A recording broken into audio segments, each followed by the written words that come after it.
Something there is that doesn't love my socks, that causes holes, that makes my nails swell under them and tears the toe top stitches into shreds and makes holes even 2 toes can stick between. The work of moth mums is another thing. My wife has darned after them and tried to sew where moths have left not one stitch to a stitch, but they would have their children's suppers from my woolen socks to feed their gnawing jaws. The holes, I mean. No one was snagged or eaten while I watched, but when I put them on, my toes stuck through. I let my wife know in her sewing room. She stretches them across her darning egg and weaves the fraying threads up once again. She pulls the sock on the spool to stitch to each the threads that were severed from each, and some were cut, and some so nearly frayed she has to spin the threads to make them hold again. Do not unwind until I've stitched you tight, she says.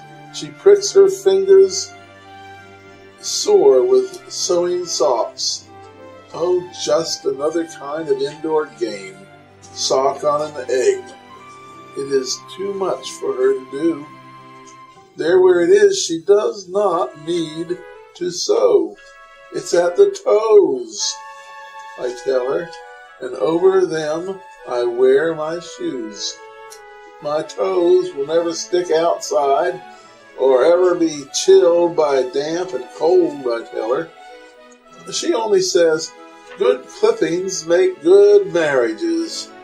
Manicures are the mischief in her. She wonders if she could put a notion in my head. Why do unclipped nails make holes? Isn't it where they scratch? But short nails would not scratch or cut.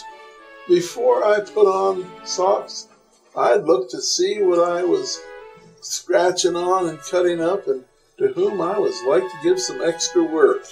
Something there is that doesn't love a sock that causes holes. She could say moths to me, but it's not moths too often. She'd rather I'd admit it to myself.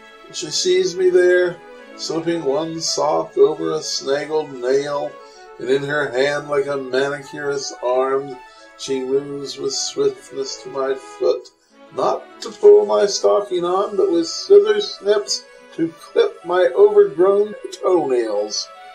And she thought of it so well, she said again, good clippings make good marriages.